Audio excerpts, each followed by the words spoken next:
been some time since I recorded a video. Figured I'd do a quick update on my testing. One of the last videos that I put out, I discussed this mule, an M398, and the testing results that I got on cutting sandpaper. It's been about 2 months. I haven't done really any testing since then, but I have a new line of testing that I'm going to be starting up very soon, and I figured I would discuss how I got there, changes I've made, etc. This steel, on this mule, this M398, I got a very high number of testing cuts with it. I don't remember what it actually was. I think it was 720 on 1.5 inch rolls. However, after I was done testing, I decided to actually put my own edge on there at 1,000 grit. And I did real world cutting, cardboard, plastic straps. And what I found was this edge did not hold up. I had it at about a 12-degree angle per side. M398, I felt a very large drop in performance with it not being able to hold that 12-degree angle, 12 to 13-degree angle. I know it's about a 12-degree angle because I sharpened scissors that way, so it was about a 12-degree, 12, 13. I freehand, so take it with a grain of salt. But the performance definitely dropped. On standard cut testing on the sandpaper, it's a controlled cut. It's a soft material, but it's an abrasive material. M398 does not have the toughness or the edge stability. So it got me thinking, what could I do for testing that could actually implement edge stability or toughness? At this moment, I can't think of anything that could actually showcase edge stability. However, what I did decide on, and I'm still working through it, is implementing toughness into the equation. Most people, they're not cutting soft, abrasive material constantly when it comes to real-world use. It's my opinion. I mean, most people are not sitting in a cardboard factory just cutting up slices. We use it because it's a ready material, it's abrasive, and it gives every steel kind of like a fair shake. It's an even playing field. Certain steels are going to excel in certain different applications. Now, for a mule team, I'd prefer something that has a little more toughness and a little more edge stability versus overall wear resistance. That's why I carry a pocket knife for. If I'm carrying a fixed blade, generally I want more of the toughness and edge stability characteristics. This M398 was an interesting steel to actually grab and test out. I'm still going to carry it. I'm still going to enjoy it. I'm still going to keep pushing it to its limit to see what this heat treat and what this steel is actually capable of. On standard cut testing, it did very well. To me, M398 is the master of the mundane. The boring shit that you use your dedicated folder for. At least for me. Some people beat the crap out of their folders a lot more than I do. But that's why I have fixed blades. I prefer using fixed blades for harder stuff. That's just me. Now, in the meantime, I ended up picking up this mule, an Aeb-l. What's interesting about this particular heat-treated mule, on the forum, the Spyderco forum, somebody was mentioning Aeb-l. Now, I had an Urban that was Rockwell tested by Kurt years ago, and it came out to be a 58.3. Sal on the forum said that Sean, Big Brown Bear, was actually responsible for the heat treat protocol of that Urban,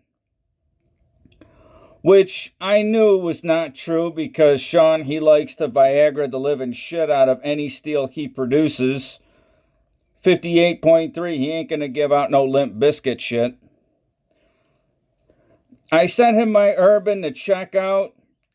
He used that, and all of a sudden, 2 months later, the mule, or 3 months later, the mule was actually announced. And Sean said he used my mule in conjunction with other of his testing to actually produce a heat treat for Aeb-l. Now, Aeb-l at 58 is trash. He confirmed that the batch hardness is between 62 and 63 HRC. I was very interested in trying out that steel because I believe that Aeb-l is, well, I think it's going to be amazing for what I want a mule fixed blade to do. It's going to have the toughness, it's going to have the edge stability that I want. Now, when you compare it against something like M398, yes, the M398 is probably going to do better when it comes to cutting sandpaper or rope cutting, just the amount of carbides that are actually in there. However, I do see Aeb-l used a lot on kitchen knives. And the reason they want it on kitchen knives is because of all the qualities I just mentioned. Edge stability, toughness, the ability to hold a very thin edge angle. A lot of custom makers love using Aeb-l in the kitchen knife market. So when I thought about that, it made sense. You got cutting boards that people use their kitchen knives on, and they definitely, I wouldn't say they smash into it, but they use that as a backstop for their Aeb-l kitchen knives. So that got me thinking, wait a second. We don't have any toughness testing in conjunction with abrasive wear testing. So what I decided on what I was actually going to do was, number one, I needed to order more sanding rolls because all I got is the 1-inch stuff, and I like to use the 1.5 inch. That's my normal for mid-sized blades. And I was thinking, what if you actually decided to cut sandpaper and then you combined it with controlled cut like chops against hardwood? Now, I looked up the hardness because this is a rubber wood cutting board, but I also have teak and a few other woods. They're about 1,000 lbf, if I recall correctly.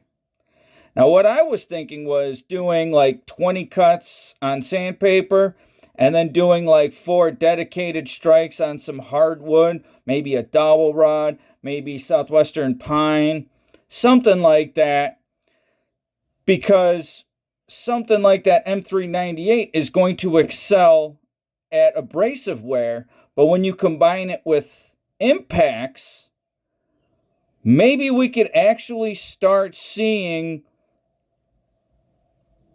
a baseline for steel toughness and see how close the gap actually is when you start implementing, I wouldn't say just abrasive wear, but harder material. Imagine if Catra actually, after 25 cuts, would have like a piece of cork or something hard where the edge would actually hit that and not go all the way through and then come out and then continue cutting like 20, 25 cards and then have the cork or some other type of wood. If you have something like a hard rock, that's going to dull the edge no matter what, but what we're looking for is something that's going to be able to be cut by the knife given enough pressure, but just have more impacts related into the overall testing to give a better overall picture of what real world use would actually be. Now, I've had this knife for a little while. I wanted to run it up against something else. I wanted to run it up against MagnaCut. Now,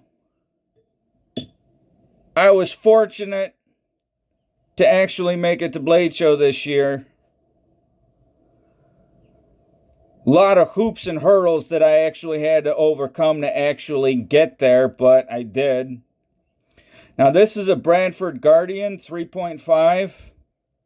I got this in MagnaCut. That's one of the major reasons why I picked this up. I think this MagnaCut has been around since probably the beginning of MagnaCut's production release. Now, I don't think this heat treat is going to be the best or the most optimal. However, I think this MagnaCut was readily accessible to a lot of people, so that's going to make a great testing knife. I'd rather test stuff that people have access to as opposed to customs. I mean, I did use a custom because that's all I had at the time, but something like this, people are able to get their hands on this MagnaCut readily, and I think that's going to make a great test because on paper, this MagnaCut should have better overall wear resistance than Aeb-l. However, when you got Big Brown Bear, Sean, Triple B Handmade, the Metal Maestro himself, overlooking the heat treat on something like this, you're going to get an exceptional heat treat. So we'll see if the heat treat itself is actually going to withstand the impacts better than this MagnaCut. Another knife that I actually bought was a Buck 110 Auto and S30V. The price was $200 off when I actually got it, so it was like, wow. I've always been interested in testing out Buck's S30V just to see what it's actually capable of. So those are my two acquisitions at Blade Show. Now, I did do some testing earlier today with the factory edges. I ended up having to leave Sunday morning, emergency at home. So I ended up driving the 12 hours to get home on Sunday morning, so I didn't attend the Sunday Blade Show that I did have tickets for. But now the factory edge, I tested 150 cuts on 1-inch rolled sandpaper. I don't put any stock in the factory edge, just like a starting point. Now at 150 cuts, when I tested it on the index card, like my normal standard procedure, they both cut about the same length, respectively. Given this as a little bit extra blade length, it still cut about the same amount of length. Both did 150 cuts. I can argue that the MagnaCut did slightly better, but in my opinion, it's a wash. Then I actually put King Neo edges on the MagnaCut and the Buck. I had that on this guy for a little while. I only used it very, very little. So I ended up testing all three of these together. I did 225 cuts each. And when I tested it on the index card, they all cut about the same length, respectively. So it's a very even playing field for right now. However, I'm waiting for the sandpaper rolls to show up. Maybe this week, maybe early next week. I'm not exactly 100% sure. It's out of my hands. But what I'm interested in actually seeing is if impacts in combination with abrasive cutting, if a steel like S30V will be able to actually keep going as long as steels that are actually designed for more of that impact and more of that edge stability style of testing. Now, I'd be curious, because this was an $80 knife and this was a $200 knife, to actually see how well this actually performs. How close are they? Would a super steel be able to actually survive more of these impacts and keep going? Or is something like this better because of who heat treated it? I do like the fact that Aeb-l has got another second chance, getting to see what this steel is really capable of. Big thanks to Sean for actually putting this out. It's kind of funny that as soon as I send him my Urban, 2 months later, the mule team is actually announced. I like this steel so far. I'm going to keep testing it. Same way I'm going to keep on testing everything, but you got to play to the strength of what the steel is actually capable of. Now, I know I have to actually start raising the angle on this towards maybe 14, 15 degrees, because the edge stability doesn't hold up, and I'm looking to get the best performance out of this guy. I'm still going to hold this one to about 12 degrees per side. Same way with the MagnaCut S30V. I've used Spyderco S30V a lot, and I know what that's capable of. But I'm very curious to see what Buck is actually able to achieve, or what Buck S30V actually is. I've always used Spyderco S30V, and I've used Spydercos and Benchmades, and I've never given Buck its fair shake. That's where I'm heading to with my style of testing. I hope this makes sense. And I hope this testing is more applicable to real world use, because anybody who watches my testing or actually tries to take away anything from it, I'm trying to basically replicate real world applications. Yeah, there's people that are going to be doing more harder use stuff, but I feel like there's going to be a compromise no matter what kind of testing you actually do, because every use or every user is different, and I can't cover everything. All I can do is compromise and come up with a middle of the road. And I like to actually base my testing on just the apex, the alloy itself, and the heat treat of what you're actually capable of getting. These are mules. They're not in a production style setting just yet. But it'd be nice to actually see something like this Aeb-l. Maybe not on a folder, but maybe even on like a small little fixed blade. Like a Jumpmaster maybe.